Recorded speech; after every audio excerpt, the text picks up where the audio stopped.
नाशिकमध्ये आदिवासी कला संस्कृती महोत्सव उत्साहात 150 अधिक स्पर्धकांचा सहभाग। नाशिक संकल्प आदिवासी युवा जागृती संघटना महाराष्ट्र राज्य यांच्या वतीने नाथ कृपा लॉन्स दिंडोरी रोड नाशिक येथे आदिवासी कला संस्कृती महोत्सवाचे उत्साहात आयोजन करण्यात आले।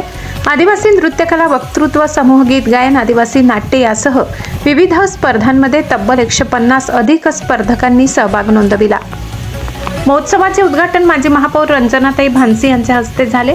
कार्यक्रमाच्या अध्यक्षस्थानी नंदुरबार येथील महिला सामाजिक कार्यकर्त्या रंजनाताई पावरा होत्या। कार्यक्रमाची सुरुवात आदिवासी क्रांतिकारकांना अभिवादन करून करण्यात आली। प्रास्ताविक चेतन खंबाईत यांनी केले। नृत्यकला, समूह गीत गायन, वक्तृत्व आणि नाट्य स्पर्धांना स्पर्धक तसेच उपस्थित नागरिकांचा उत्स्फूर्त प्रतिसाद मिळाला। विविध स्पर्धेतील विजेते व उल्लेखनीय कामगिरी करणाऱ्या स्पर्धकांना मान्यवरांच्या हस्ते ट्रॉफी, रोख रक्कम आणि प्रमाणपत्र देऊन गौरवण्यात आले। स्पर्धेचे परीक्षक म्हणून दशरथ भोये, चेतन खंबाईत आणि ज्ञानेश्वर गावित यांनी काम पाहिले।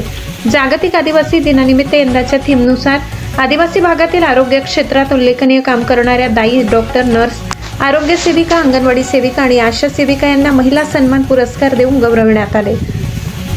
महोत्सवासाठी आदिवासी साहित्यिक देवचंद महाले, सामाजिक कार्यकर्ते बबिताताई सूर्यवंशी, के गांगुर्डे, चिंतामण गायकवाड, पांडुरंग गायकवाड, गणपत चौधरी, डॉक्टर विजय भोई, तानाजी बहिराम, दुर्वादास गायकवाड, रवी पवार यांच्यासह विविध क्षेत्रातील मान्यवर उपस्थित होते। कार्यक्रमाचे सूत्रसंचालन दुर्गेश बोरे, परसराम पाडवीसर यांनी केले। महोत्सवाच्या यशस्वी आयोजनासाठी संकल्प आदिवासी युवा जागृती संघटनेचे पदाधिकारी व सदस्यांनी परिश्रम घेतले।